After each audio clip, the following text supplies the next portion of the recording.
Nadie lo buscaba. Caminaba con la mirada baja y la mochila contra el pecho, como si en su interior estuviera todo lo que le quedaba.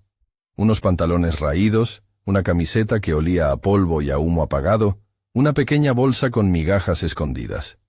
La carretera de tierra rozaba sus zapatos.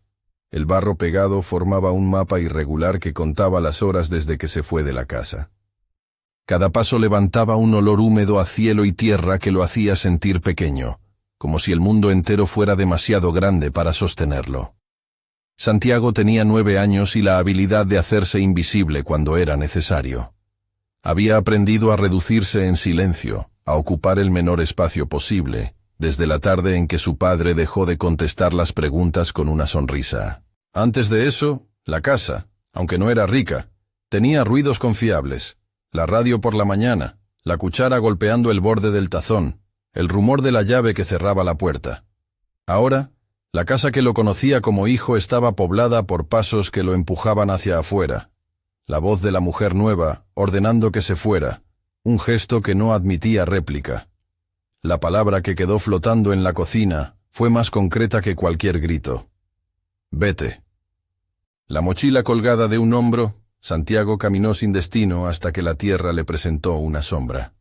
Una casa vieja en el costado del camino, a mitad de una loma donde el pasto empezaba a ser selva. No era más que madera gastada y ventanas con cortinas rotas. El techo, en algunos tramos, parecía encorvarse por el peso del tiempo. Tenía una escalera que crujía y una puerta que no cerraba bien. Para él, en ese momento, no importó que la pintura se hubiera despegado en tiras. Era un refugio donde la lluvia podría golpear por fuera sin alcanzarlo dentro. Entró con cuidado, como quien no quiere despertar a un sueño. El aire dentro estaba frío pero seco. Olía a polvo viejo, a madera y a algo indefinible, como una promesa que había quedado en suspenso. Encendió una linterna que llevaba en la mochila. La luz hizo un círculo sobre el suelo polvoriento, y en ese círculo aparecieron cosas. Una mesa coja, un sofá cubierto de una manta de cuadros, un armario con puertas abiertas que guardaban telarañas. Santiago sonrió por dentro. Finalmente tenía un lugar para no ser visto, para comer sin mirar a nadie. La primera noche durmió abrazado a la mochila. Había practicado esa posición antes, en casa de la abuela, o cuando su padre volvía tarde, y el sofá servía de cama. Se protegía con los mismos gestos. Poner la mochila como escudo, esconder la bolsa con el pan en el hueco del respaldo del sofá, comprobar cada tanto que la puerta no estuviera abierta. Guardar comida era un ritual aprendido. Desde pequeño había aprendido que el pan desaparecía si se dejaba a la vista, que una porción guardada en el lugar correcto podía convertirse en la diferencia entre pasar la noche con hambre y hacerlo con algo en el estómago. Esa práctica minuciosa de esconder migas era más que técnica. Era una lección que su padre le había enseñado sin nombrarla, a través de acciones compartidas en la cocina. En sus recuerdos, Rafael, su padre, era manos y voz.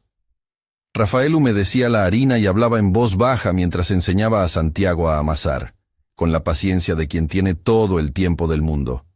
«No hay apuro», decía, y la frase quedaba colgada en el aire como una canción que repetían los dos. Había veces en que su padre lo subía a la bicicleta y corrían por la vereda hasta que el viento les pegaba en la cara y la risa explotaba sin razón. Ahora esas imágenes volvieron como cartas.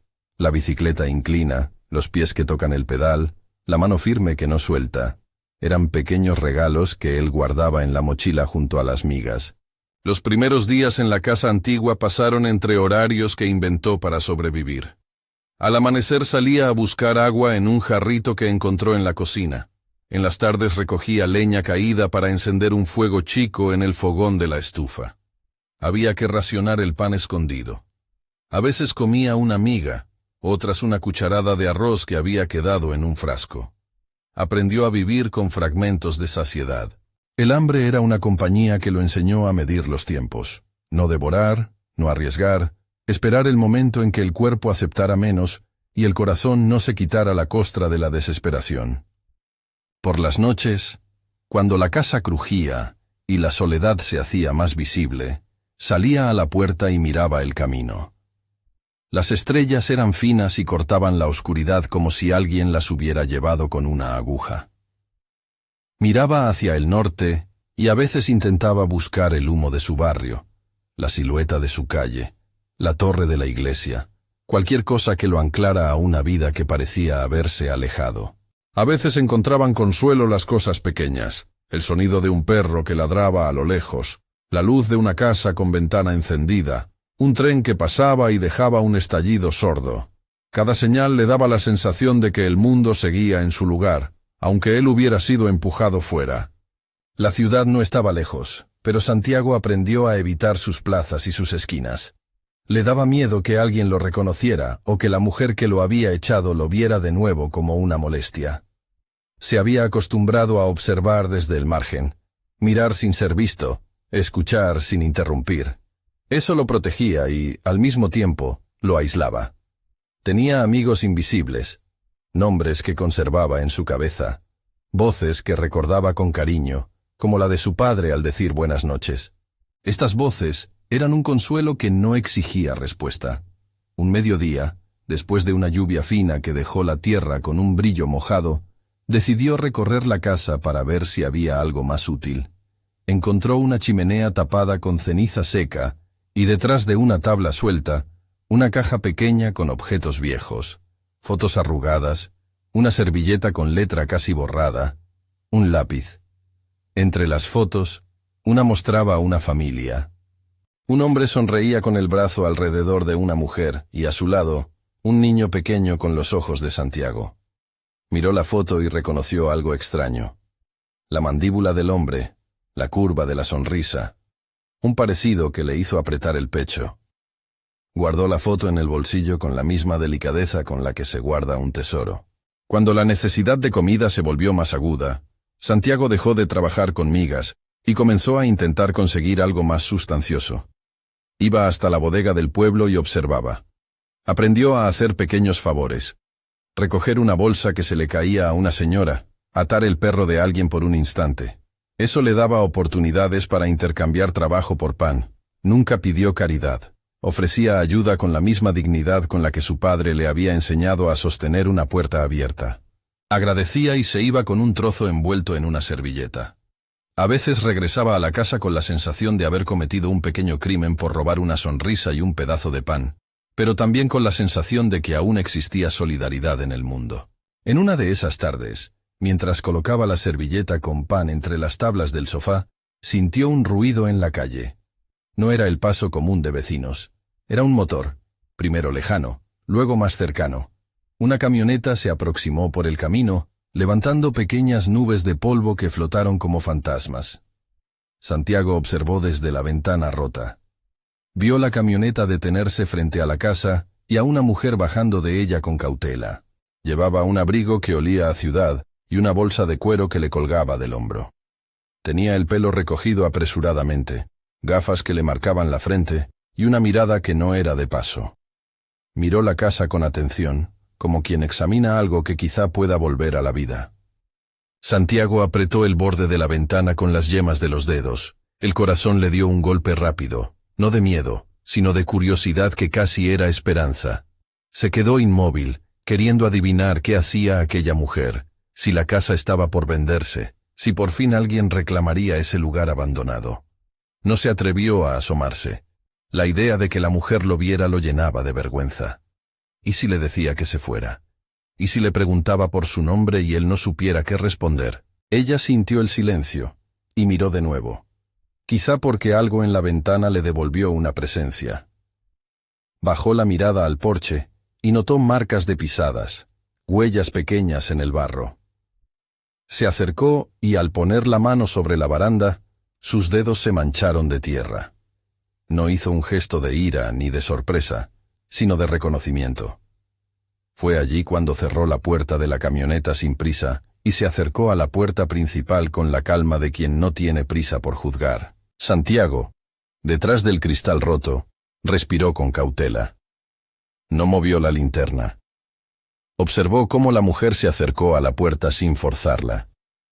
Empujó con cuidado y la puerta cedió, mostrando el mismo interior que él había empezado a explorar en la soledad. Ella entró, y por primera vez desde que había descubierto el lugar, Santiago escuchó presencia dentro de la casa que no fuera la suya propia. Sus pasos eran medidos, como si alguien caminara sobre un recuerdo. Se apoyó en la mesa y dejó la bolsa en el suelo. Sacó un cuaderno pequeño y lo abrió. Sus dedos pasaron una página como quien hojea la vida de un lugar para ver si algo puede rescatarse. La mujer encendió una linterna y su luz barrió las paredes. Vio la caja con fotos, la chimenea, el sofá tapado. No se sorprendió por la falta de lujos. Su mirada pasaba por los objetos con una mezcla de nostalgia y cálculo. Apuntó con el móvil a algunos rincones, tomó fotos, escribió algo en su cuaderno. En un momento dejó de tomar notas y se dejó caer en el sofá. Suspiró, una respiración larga, que fue más personal que cualquier gesto público. Parecía que la casa le hablaba en silencios. Santiago, desde su escondite, miró a la mujer y sintió algo que no había sentido desde la despedida en la cocina. La posibilidad de ser visto sin ser juzgado. El corazón le latió con la sospecha de que la mujer no era como la que lo había echado. No gritó, no llamó. Esperó a ver qué haría. La mujer se levantó, caminó a la cocina y abrió el viejo alacén. Tiró de una puerta y encontró artilugios polvorientos. Luego, sin buscar, encontró una lata con posibilidades. Conservas, tal vez. Metió la mano, sacó una lata de tomates en conserva y miró a su alrededor como quien habla con la casa. «Hay vida en esto todavía», murmuró, pero no era una frase dirigida a nadie en particular. El cuidado vino de manera lenta y práctica. Antes de que Santiago pudiera pensar demasiado, la mujer salió de la casa. La camioneta estaba a pocos metros, y en el asiento delantero dejó un termo de metal. Volvió a entrar y se sentó junto a la mesa. Abrió el termo y vertió un poco de agua caliente en una lata vieja. Dejó que el vapor llenara la cocina con olor a café. No había café realmente, pero el olor a agua caliente y a placa metálica era suficiente para cambiar la temperatura del lugar. Santiago sintió que la casa respiraba de otra manera. Paso a paso, la mujer fue descubriendo rincones, y en cada rincón parecía encontrarse con una memoria. Caminó hasta la ventana rota, y por un instante cerró los ojos. Algo en su rostro se aflojó. Luego, sin prisa, marcó un número en el teléfono. Habló en tono bajo y ordenado, con palabras precisas, como si organizara una lista de cosas que hacer. No mencionó al niño, al menos no de inmediato. Habló de la casa, de la necesidad de revisión, de posibles arreglos, pero su voz llevaba un matiz que a Santiago le pareció una promesa, la de alguien que se detiene más tiempo del que la prisa impone. No es que la mujer fuera ángel, tenía una historia marcada por el trabajo, por decisiones que la habían llevado a ciudades y oficinas, por camas que no eran suyas en hoteles, y por la soledad de quien toma decisiones solo. Podía medir las imperfecciones con la distancia que da la experiencia. Sin embargo, algo en ella no era indiferente. Mientras sacaba una manta limpia de su bolsa, sus dedos rozaron el borde de una fotografía que asomaba entre las tablas. Se detuvo, la miró, y sonrió de manera breve, como si hubiera encontrado un punto de contacto con alguien que también había perdido algo. Santiago dejó que la mujer actuara. Observó desde la penumbra cómo ella desplegó la manta sobre el sofá, cómo alisó las arrugas con la palma de la mano. Sacó una botella con agua y vertió un vaso. Luego hizo algo que le pareció impensado. Fue a la puerta y la cerró con un pequeño cerrojo que encontró en el piso. No porque creyera que la casa tenía dueño, sino porque no quería que el viento o la lluvia interrumpieran lo que empezaba a suceder. Volvió al sofá y se sentó. Suspiró otra vez, pero esta vez la respiración parecía contener una decisión. Santiago, con el corazón golpeando adentro como un animal, continuó oculto hasta que el eco de una voz lo alcanzó, más cerca esta vez, suave y vacilante. ¿Hay alguien más aquí? La pregunta fue sincera, sin acusación. Santiago tragó saliva. Por un instante pareció que su lengua no sabría conjugar las palabras que la presencia exigía. La voz repitió la pregunta, con la paciencia de quien otorga tiempo para responder. «Estoy aquí», dijo Santiago. y la palabra salió extraviada, como una moneda que cae en un pozo. La mujer se incorporó de un salto, como si no esperara respuesta visible. Las manos le temblaron apenas. No preguntó por qué estaba ahí ni quién le había dicho que se fuera. En lugar de eso, dejó la bolsa en el piso y se acercó con pasos lentos, sin hacer movimientos bruscos. Había en su actitud la sobriedad de quien ha atendido hospitales o ha cerrado oficinas al caer la tarde. Manos que saben contener sin apretar. «¿Cómo te llamas?», preguntó ella con suavidad. «Santiago», respondió él, como si nombrar fuera una afirmación de existencia. Ella repitió el nombre en voz baja, como si anotara algo íntimo. Luego, con una calma casi ritual, sacó de su bolsa una cajita de cerillas y encendió un pequeño hornillo. Puso una olla sobre el fuego y la llenó con agua. No preparó un festín, claro, eso no existía allí. Pero en el ruido del hervor, en el vapor que empezó a subir, había una promesa de calor. Sacó unas galletas que tenía en una bolsa plástica y las dejó sobre la mesa. No hizo preguntas pesadas, no exigió explicaciones. Primero, ofreció lo que podía, calor y pan. Santiago observó, desconfiado, cómo la mujer le ofrecía una taza que olía a algo parecido al café. No quería aceptar. Había aprendido que aceptar podía significar deber, que una comida regalada pedía a cambio historias o recuerdos. Pero el olor caló en su pecho y le quitó un poco la resistencia. Tomó la taza con las dos manos. Era tibia, como una promesa. Bebió, y el agua caliente recorrió su cuerpo como si alguien hubiera encendido una pequeña luz por dentro. La sensación le recordó a las mañanas en que su padre le calentaba la leche y les untaba pan con mermelada antes de salir. La mujer no preguntó por la madrastra ni por la casa, no, al principio. Hizo algo más práctico. Buscó una toalla en su bolsa, la extendió con orden y se acercó a una pila de ropa limpia que, evidentemente, había traído para otras cosas. Sacó una camiseta blanca, simple, y un pantalón con cintura elástica. Los dejó en la mesa como si fueran una ofrenda silenciosa. Santiago los miró con recelo y, sin atreverse a tomar, recordó cómo su padre le decía que un cambio de ropa podía cambiar también la forma en que uno se veía por dentro. «Si quieres, puedes ducharte», dijo la mujer de manera casi casual, señalando un cuarto que contenía una vieja regadera conectada a un tanque. No prometió un baño que lavara memorias, sino la simple posibilidad de agua caliente. El ofrecimiento lo desarmó. No era la promesa grandilocuente de un hogar, sino algo menor y esencial. Agua que quita el frío de la piel y deja a la persona un poco menos rota. Él vaciló. En la cocina, la olla silbaba, y la mujer preparaba un plato con las galletas y un poco de fruta que había llevado en la camioneta. No había prisa. La calma fue una palabra en sí misma. «¿Confías en mí?», preguntó la mujer, en una forma que podía ser respuesta y pregunta a la vez. La respuesta de Santiago nació desde la costura de la desconfianza. Confiar era un acto que podía pedir mucho. Pensó en su padre, en la mano que lo sujetaba cuando aprendía a montar en la bicicleta. Pensó en la voz que no volvía. Finalmente asintió con la cabeza, sin palabras. Fue suficiente. La mujer le dio una sonrisa breve, como quien celebra la primera victoria pequeña. La ducha fue más que agua. El chorro tibio que golpeó su espalda removió el polvo en capas, como si se despegara también la pesadez de las noches en vela. La toalla era áspera y suave al mismo tiempo. La ropa limpia, sencilla, le cayó como si fuese una piel nueva. Levantó la mirada hacia el techo y, por un segundo, se atrevió a vaciar su rostro de lágrimas que había fingido no tener. No había palabras para lo que sintió. Alivio, sí, pero también vergüenza al dejar que alguien lo viera en esa fragilidad. Cuando la mujer le enjugó el pelo con movimientos torpes pero cuidados, Santiago cerró los ojos y dejó que la sensación de ser atendido lo atravesara sin pedir permiso. Mientras él se secaba, la mujer preparó algo sencillo, un guiso de lentejas con pan tostado.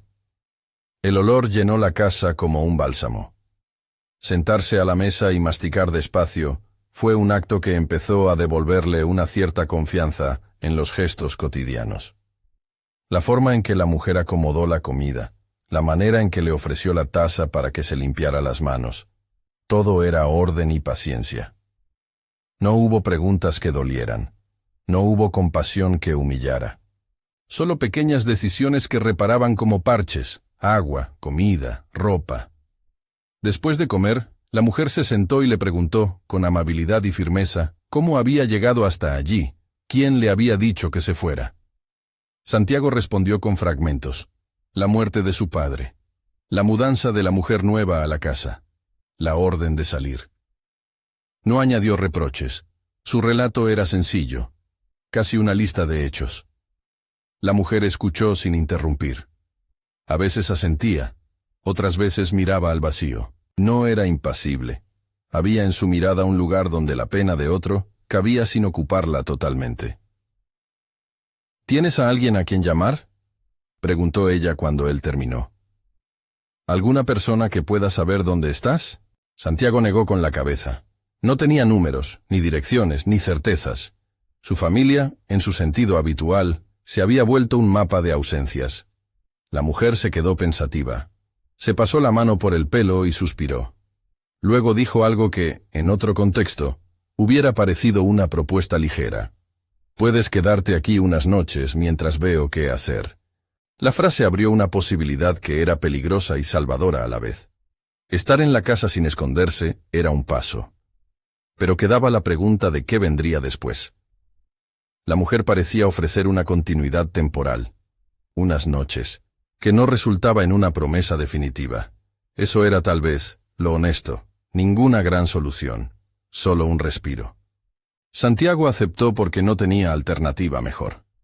Colocó la foto doblada en su bolsillo, la misma que lo acercaba a su padre en pensamiento, y se permitió que el sueño, por esa noche, fuera un poco más tranquilo. Antes de dormirse, miró el techo desconchado de la casa. La sombra ya no le pareció tan inmensa.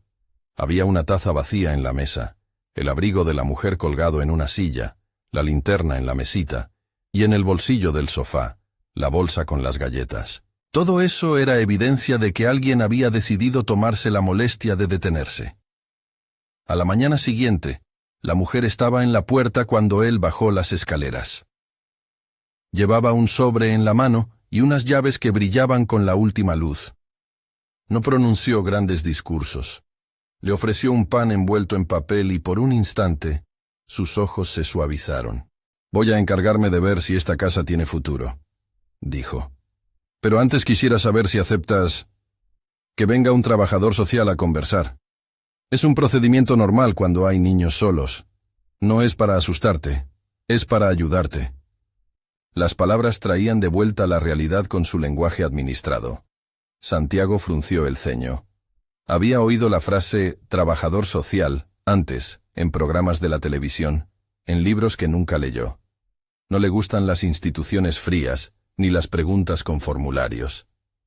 Tampoco le gustaba la idea de que alguien viniera a inspeccionar lo que quedaba de su vida. Sin embargo, había algo en la voz de la mujer que no buscaba apresurarlo. La ofrecía como un gesto de orden, no como una orden. «Está bien», contestó. «Pero quiero que sepas una cosa. Yo no quiero que me lleven a un lugar donde nadie me conozca». La mujer asintió como quien ya lo sabía. No prometió milagros. Dijo que hablaría con la autoridad local, que intentaría ubicar a algún pariente, que, mientras tanto, él podría seguir quedándose allí. No habló de adopciones ni de hogares perfectos. Habló de pasos concretos, un informe, una visita, tiempo para que las cosas se organizaran. Era una promesa temporal y metódica, tal como su personalidad lo proponía. Antes de irse, la mujer tomó la vieja foto que él guardaba en el bolsillo. La miró sin decir nada, y dejó que su mirada atravesara la imagen hacia el niño que había en la fotografía. Hubo un gesto mínimo de reconocimiento, como si de pronto supiera que aquel niño tenía un vínculo con algo que ella también había perdido. No pronunció ningún nombre que identificara esa relación. Dejó la pregunta en el aire y se marchó, con la puerta cerrándose detrás de ella con un sonido que sonó menos definitivo que otras puertas que había sentido en su vida. Cuando la camioneta se alejó, Santiago quedó solo otra vez, pero diferente. No por la soledad en sí, sino por la certeza de que alguien había decidido entrar en su silencio. Fue un primer acuerdo que cambiaba las reglas. Ya no tenía que estar todo el tiempo a la defensiva. Podía bajar la guardia un poco. Eso le bastó para salir al patio y empezar a barrer el polvo con la escoba que encontró escondida. El acto de limpiar tuvo nombre de terapia. Poner orden afuera, para sentir que estaba poniendo orden dentro. La aparición de la mujer abrió una fisura en la monotonía de su supervivencia. Pudo hacer otras cosas. Buscar libros en una mesa, intentar encender la radio, tratar de arreglar la puerta que chirriaba. En las pequeñas tareas encontraba el mismo consuelo que su padre hallaba en reparar el motor de la bicicleta. La sensación de que las manos podían producir un cambio tangible. A mediodía, mientras comía otra porción de pan que la mujer había dejado, soñó en voz baja con un cuarto que tuviera una ventana con cortinas limpias y una cama donde no temiera que alguien le dijera que debía levantarse. El tiempo tomó la forma de días y pequeñas rutinas. Un trabajador social vino y habló con él con delicadeza, sin interrogar ni presionar, preguntándole por cosas concretas.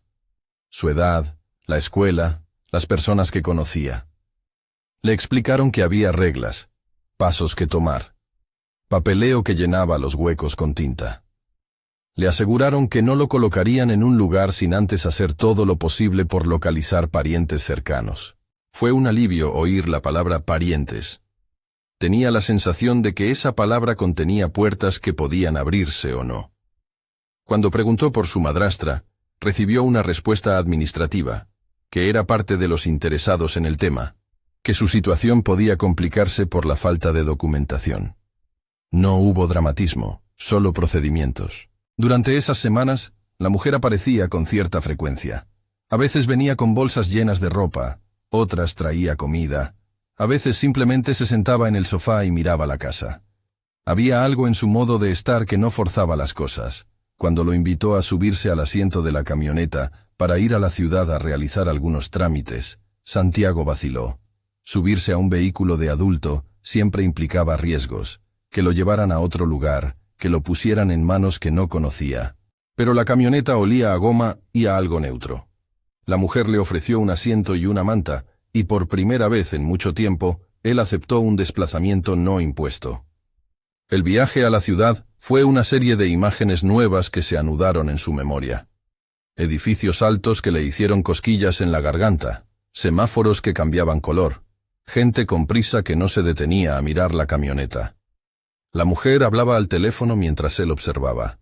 Concertaba citas, consultaba horarios, pedía documentación.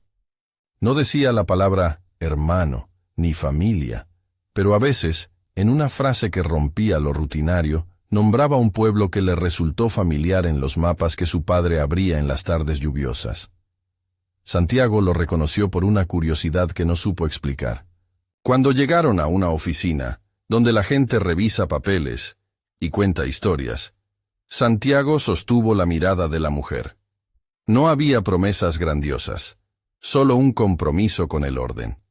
Eso le pareció honesto, y en medio de los formularios, entre sellos y firmas, la mujer le ofreció una manzana.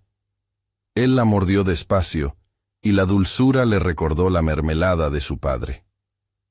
Fue un consuelo pequeño y verdadero. Esa noche, al regresar a la casa, la luz era distinta. La mujer había colocado una vela en la mesa y encendió el calentador para que la estufa devolviera calor. Se sentó en el borde del sofá y por primera vez dejó que las palabras fluyeran en una dirección más personal. Habló de su trabajo, de que había visto muchas casas y muchas vidas, de que creía que a veces las personas necesitaban que alguien se detuviera. No habló de reclamos familiares ni de contratos. Habló de detenerse. Dijo que, cuando ella era joven, su familia se movía de un pueblo a otro y que a veces hay cosas que quedan pendientes cuando se toma esa ruta. Su voz tenía un tono confidente, como la de quien comparte una historia para tender una mano. Santiago escuchó y se permitió preguntar por lo que más importaba. ¿Y después qué? La respuesta fue mesurada. Pasos, tiempo, papeles, gente que hacía su trabajo. Nada que prometiera milagros, pero sí la garantía de intentar. La mujer no pretendió ser salvadora. Era una presencia que actuaba con método, y de esa manera se acercaba a curar lo que la prisa había empequeñecido. Al acostarse esa noche, Santiago guardó la foto del hombre sonriente en su bolsillo. La sintió más cerca. Afuera, la carretera susurraba. Dentro, la casa se adormecía con el olor a pan tostado y aceite viejo. Por primera vez desde la expulsión, no sintió que su propia vida se redujera a la supervivencia mecánica. Había, en su alrededor inmediato, alguien que había decidido ver lo que él también sería si le daban una oportunidad para crecer de a poco. Aquel podía ser el comienzo de algo incierto, pero no por eso menos real. Sentía que su ruta no estaba definida. Podía volver a la soledad que había dejado atrás, o podía seguir aquel hilo fino que la mujer parecía ofrecer. Al abrir los ojos en la madrugada, escuchó un golpe suave en la puerta y supo que la historia no se cerraría allí. Algo continuaba, una cadena de decisiones que llevaría tiempo y paciencia. El final prometido en una idea todavía no había llegado.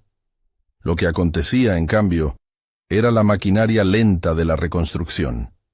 Una mujer que se había detenido en medio del camino, un niño que aprendía a confiar en la posibilidad de ser cuidado, y una casa que, por primera vez en años, parecía dispuesta a recibir la vida que aún latía. Cuando la camioneta de la mujer desapareció por la loma, la casa quedó con un silencio que ya no era el mismo. En él se colaba la posibilidad de una conversación, la sospecha de que alguien vendría a poner orden. Santiago barría con calma, pequeñas amenazas convertidas en gestos cálidos. No sabía entonces que su vida iba a llenarse de pasos ajenos que, poco a poco, se convertirían en compañía. A la mañana siguiente, la mujer llegó temprano, con las manos manchadas de tinta y unos documentos enrollados bajo el brazo. Traía noticias, y en su modo de moverse, la certeza de quien sabe que un árbol viejo necesita paciencia y herramientas. No dijo hermano, ni pronunció nombres que hicieran saltar las costuras. En lugar de eso, habló de vecinos, de la historia de la casa, de la posible venta, y de la manera en que a veces la vida obliga a detenerse ante lo que ha quedado atrás. Habló también de trámites, y de un trabajador social que vendría a conversar. Eran palabras con bordes concretos, plazos, papeles, fechas. Nada prometedor ni grandilocuente, solo orden. Si esta historia te conmovió, deja un comentario contando a quién te recordó. Los encuentros con el trabajador social y la visita a la oficina para revisar documentos se convirtieron en un ritmo nuevo.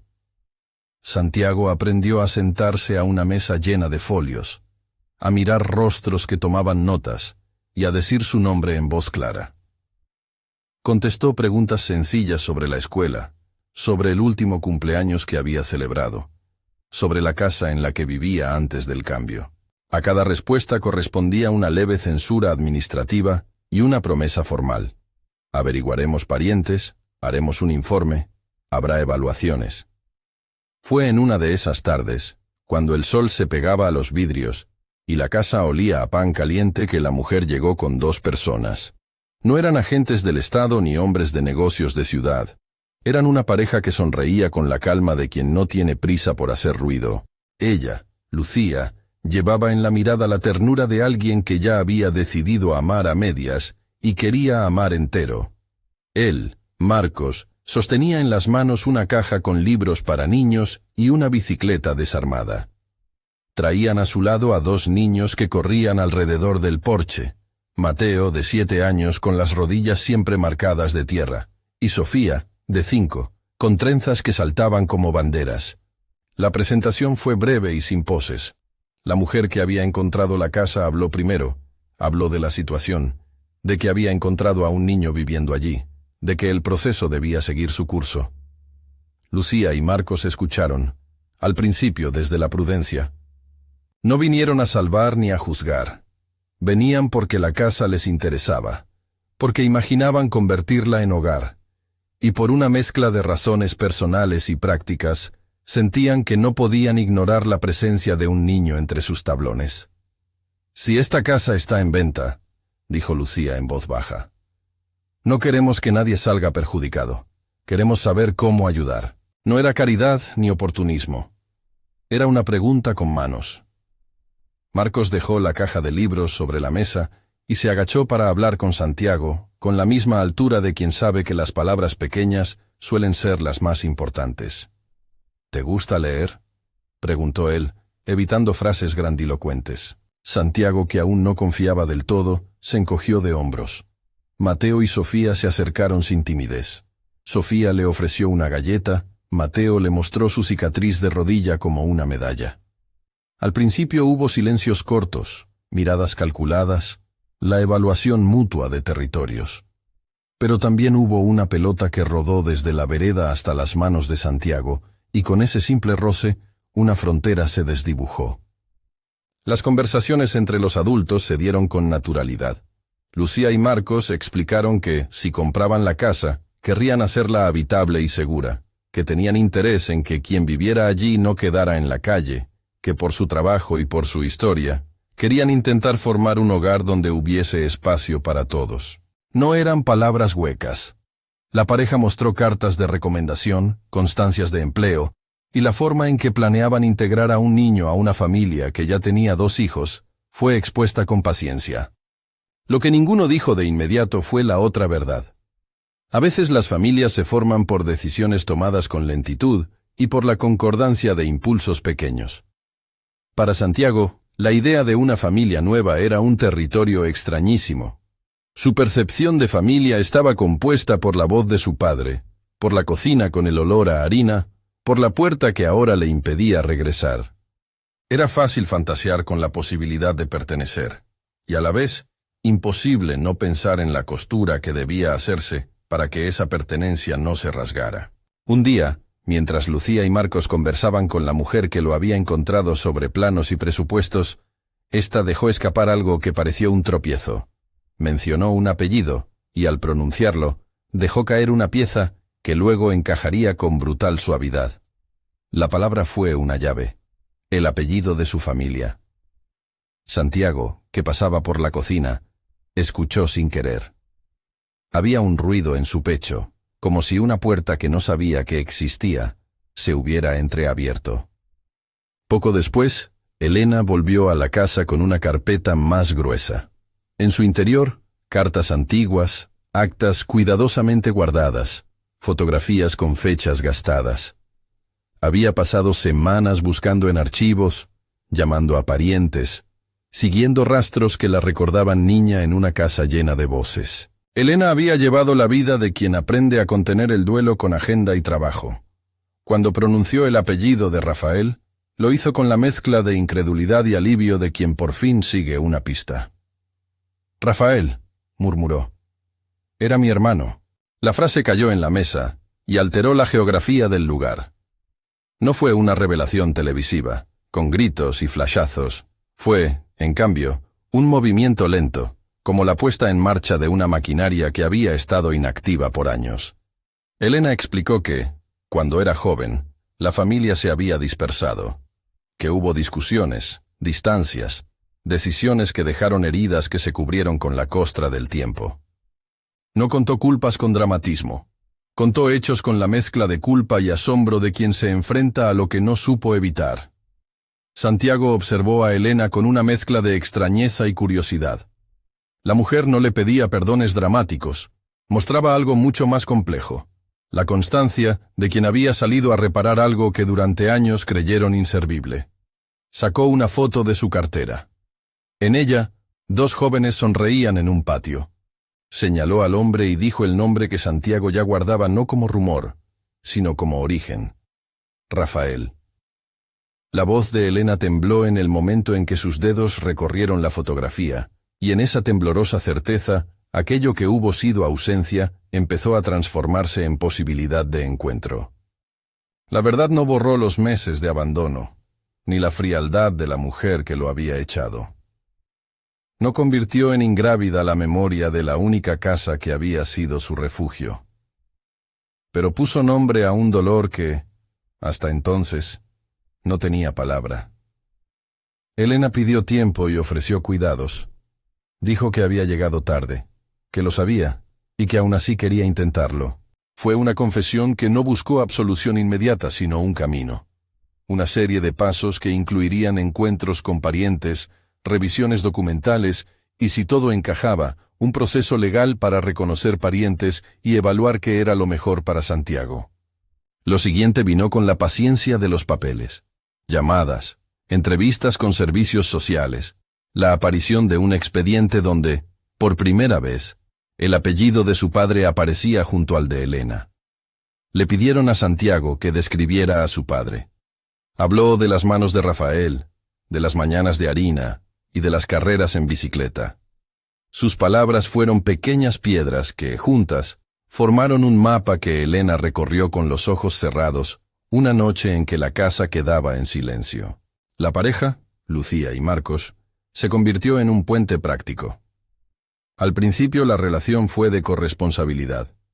Ellos ofrecían evaluaciones realistas sobre si la casa podía transformarse en un hogar para su familia y quizá para él. Elena ofrecía la certeza del parentesco. La administración local, por su lado, ofrecía garantías y procesos. Se discutieron posibilidades. La opción más segura era evaluar la reunificación familiar con Elena, al mismo tiempo que se evaluaba si la convivencia con Lucía y Marcos podía ser de ayuda temporal. Nadie habló de adopciones rápidas ni de soluciones mágicas. Todos repitieron una palabra que se volvió central: tiempo.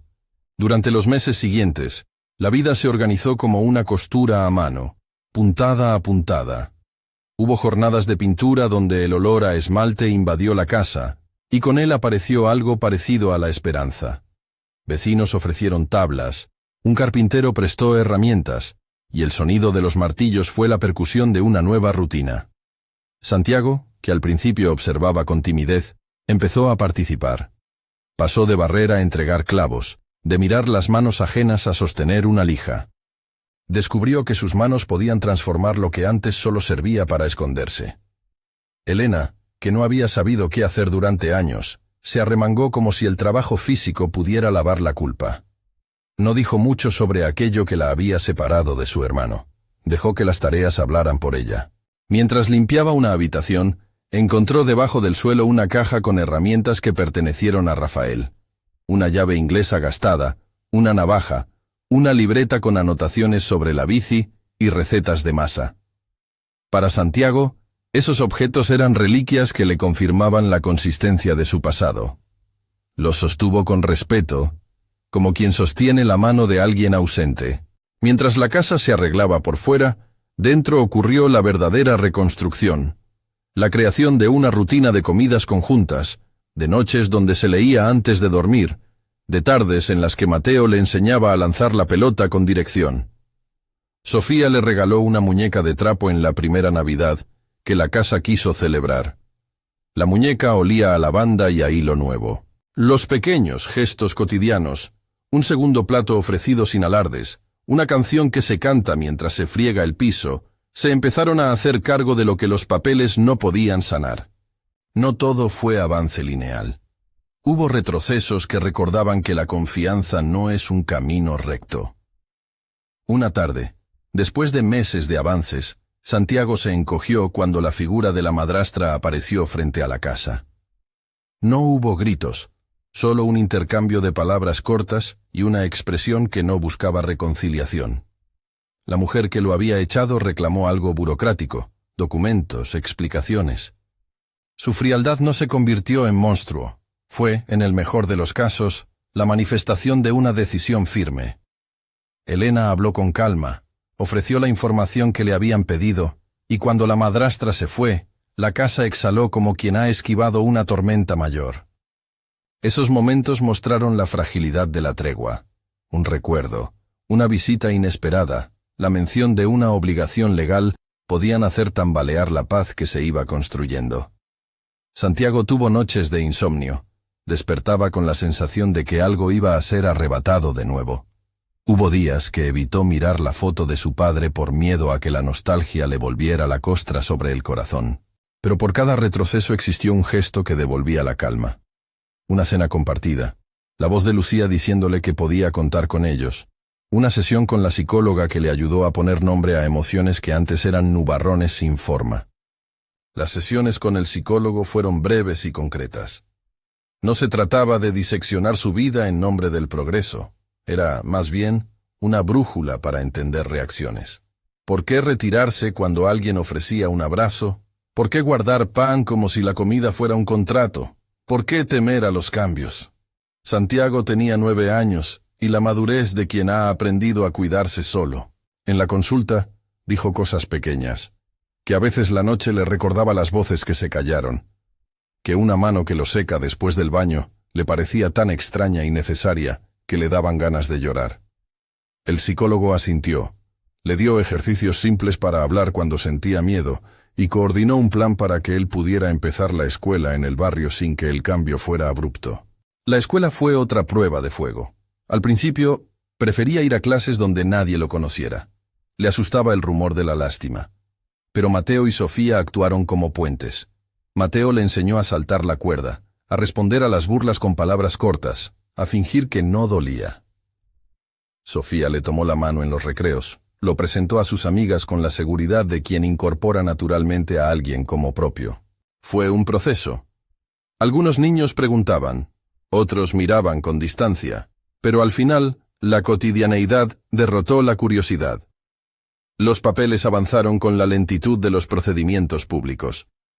Hubo evaluaciones de la vivienda, entrevistas con los servicios de protección, constancias de empleo de Lucía y Marcos, y el testimonio de Elena, en el que contaba su relación pasada con Rafael y su deseo de ayudar. Eso no bastaba para una adopción, ni para la entrega inmediata de derechos. Hubo, primero, la determinación sobre la custodia temporal, un acuerdo para que Santiago pasara más tiempo con la familia de Lucía y Marcos, mientras se verificaban vínculos y se resolvían trámites. Fue un paso ambivalente. Por un lado, la posibilidad concreta de un hogar estable. Por otro, la incógnita de ir y volver, de no saber cuál sería su casa definitiva. Durante esos meses, la casa en la Loma fue restaurada con paciencia. Pintura almidonada, ventanas nuevas, el techo arreglado. Los vecinos trajeron de vez en cuando herramientas y comida.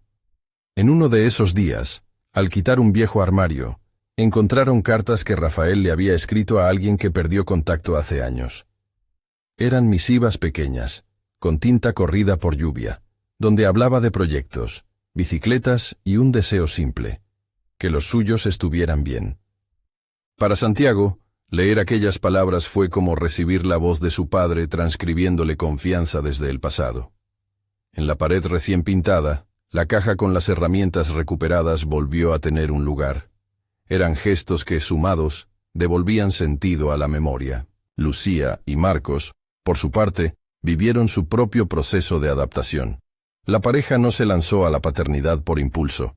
Habían conversado largamente sobre cómo integrar a un tercer hijo en su cotidianeidad. Había noches en que discutían sobre rutinas, sobre límites, sobre cómo no convertir a Santiago en un proyecto, sino en una presencia.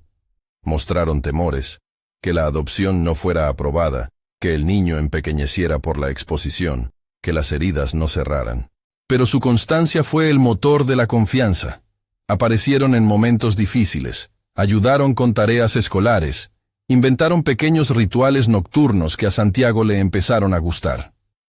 Una tarde de sábado en que todos pintaron una mesa en el patio, la risa fue la medida de lo que se podía construir con voluntad. Llegados a ese punto, el proceso legal para la adopción, si fuera la vía elegida, se presentó como un trayecto posible pero no inevitable. Hubo reuniones con abogados, evaluación de la familia extensa, comprobantes de que la madrastra no ejercía derechos sin razón, y una serie de audiencias que parecían ceremonias burocráticas. En una de esas sesiones, el juez que conoció el expediente miró a Santiago con una seriedad que no asustaba. Había en sus ojos la comprensión de que las decisiones que se tomaban debían hacer justicia al bienestar del niño. No se trataba de acelerar ni de retrasar por gusto. Era la lógica de quienes defienden el interés superior. En una de las audiencias, Elena habló. No fue un discurso público ni una exhibición de sentimientos. Fue, en cambio, un relato medido que contó su distancia pasada y su compromiso presente.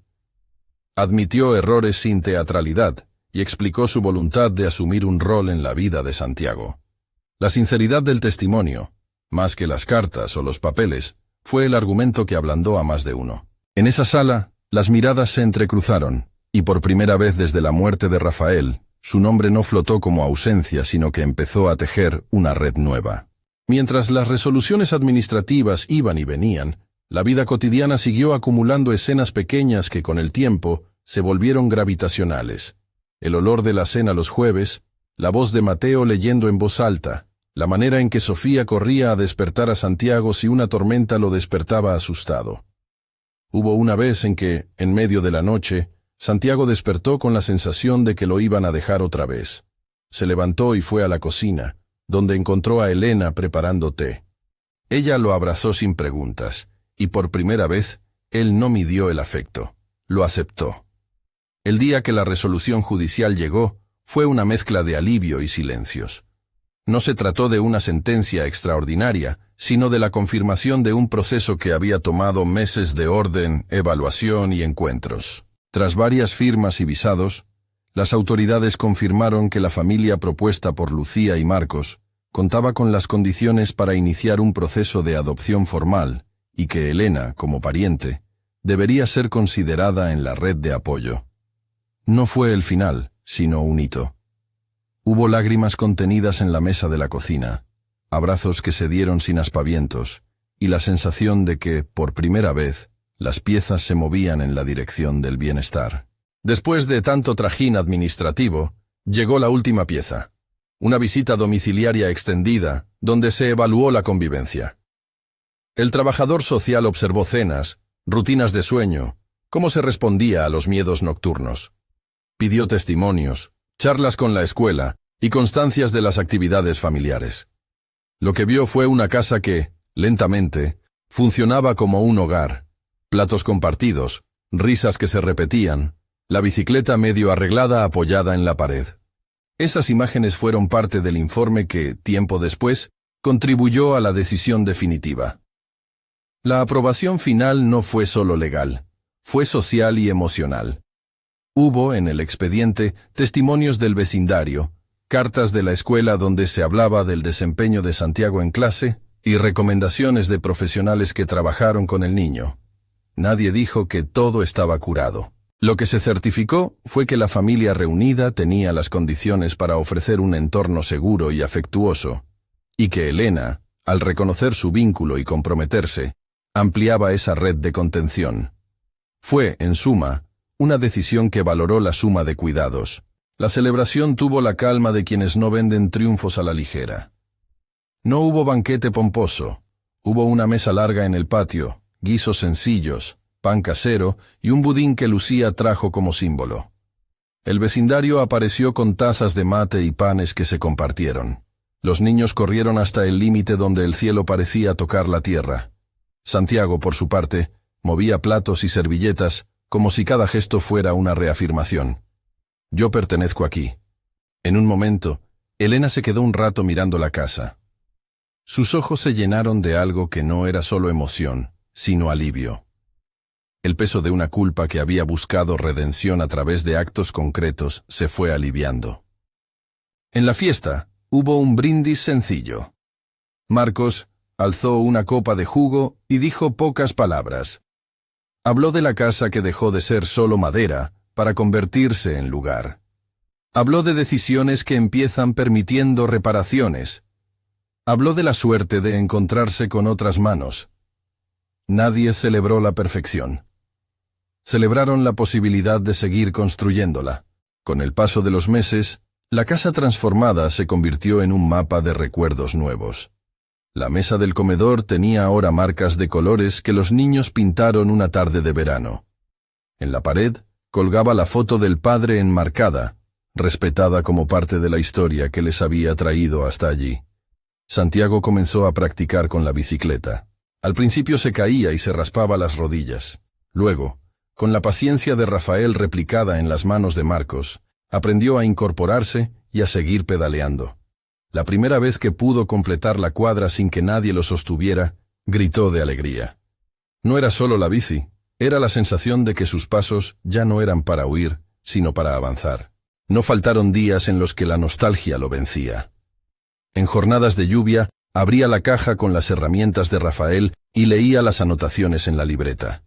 Instrucciones, recetas, una frase que repetía su padre en letra torpe: no hay apuro. Esas palabras volvieron como consigna contra la prisa que lo había expulsado. A veces las lágrimas venían sin avisar. Aparecía Lucía con un pan recién hecho y se sentaba en silencio a escuchar. Esas presencias eran pequeñas inelegancias que llenaban los huecos de lo que no se puede apretar.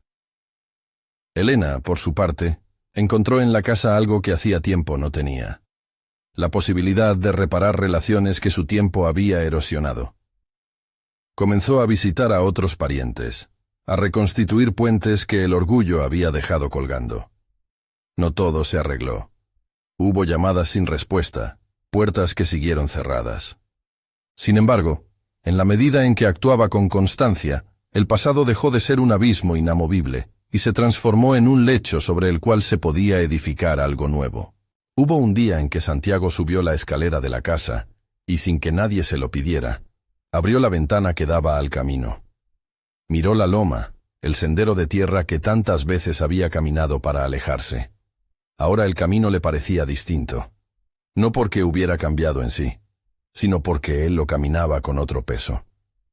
Tomó la vieja mochila que había sido su escudo y la colocó en un rincón del armario. No la tiró, la dejó como recuerdo. Sabía que las marcas de su aventura no debían borrarse. Lo que debía cambiar era la necesidad de hacerlas bandera de sobrevivencia. La adopción se consumó algunos meses después, con la formalidad de firmas y la simpleza de los gestos diarios. No hubo fuegos artificiales. Hubo, en cambio, una ceremonia íntima. Una tarde donde Lucía, Marcos y Elena firmaron documentos en presencia de Santiago, que miró las hojas con la curiosidad de quien observa cómo se escribe su nombre en otras manos. Luego, en la mesa del patio, todos comieron juntos, y la risa fue el sello de una pertenencia ganada con paciencia. La transformación física del camino y de la casa fue la metáfora perfecta de lo que había ocurrido en el interior. Donde el barro se pegaba a los zapatos, ahora había grava apisonada. Donde la puerta amenazaba con soltar su bisagra, ahora colgaba una cerradura firme. Los niños plantaron un pequeño jardín en la loma: tomates, flores silvestres, una planta que Sofía cuidó con notable devoción. En verano, los vecinos colgaron una guirnalda y la casa se vistió de luz. La última escena que selló la historia ocurrió una mañana de domingo. El sol era una mancha cálida que hacía brillar el polvo de las herramientas olvidadas. Santiago salió al porche con la bicicleta, la misma que al principio le parecía un objeto extraño. La casa detrás de él ya no era solo un refugio temporal.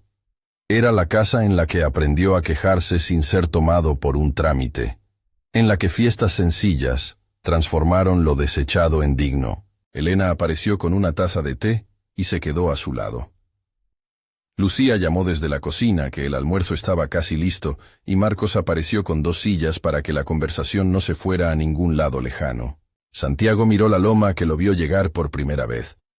Recordó el viaje que lo llevó desde la expulsión hasta esa mañana luminosa. La mochila apretada al pecho, la lluvia que lo ensanchó de miedo, la linterna que hizo círculos como ojos que miraban, la mujer que decidió quedarse. Ahora, sin embargo, el camino tenía otro sonido. Risas mezcladas con el canto de pájaros, pasos que no huían sino que volvían. Santiago subió a la bicicleta y pedaleó hasta la esquina. No necesitó que nadie le sujetara más la rueda. Al regresar, se detuvo en la puerta, miró a su alrededor, y con voz que parecía contener todo lo aprendido, dijo algo que sonó a conclusión y comienzo a la vez. «Esta es mi casa». Fue una afirmación sencilla y sólida. Elena dejó escapar una sonrisa que tenía sal y alivio, y Lucía y Marcos se acercaron a abrazarlo. Mateo y Sofía rodearon sus piernas como estandartes de una pertenencia que no se impone, sino que se gana con tiempo. La casa detrás de ellos quedó como testigo mudo de un final inesperado y, al mismo tiempo, del inicio de un camino que eligió la paciencia y la constancia. En la vereda, el caminar de Santiago ya no era el de quien busca esconderse. Era el de quien descubre que el mundo puede ser lugar de encuentros. La mochila que lo acompañó durante la huida quedó colgada en un gancho de la entrada, no como objeto de la soledad, sino como recuerdo de lo que fue necesario para que la calma llegara. El barro en sus zapatos ya no contaba horas de expulsión, sino aventuras compartidas. La lección que quedó, más allá del papel firmado y la casa renovada, fue la de los gestos pequeños. Una taza de té puesta sin palabra imperativa, una ducha caliente que devolvía la dignidad, unas manos que lustraron una bicicleta, un vecino que prestó una herramienta sin preguntas. Fueron esos actos cotidianos, repetidos con paciencia, los que moldearon una pertenencia real. Y en el centro de todo, la decisión de alguien de detenerse ante una casa vieja. Un gesto que lo cambió todo. Si esta historia encendió una luz en ti, compártela con alguien que pueda necesitarla y suscríbete para escuchar más relatos de quienes encuentran caminos donde parecía no haber ninguno.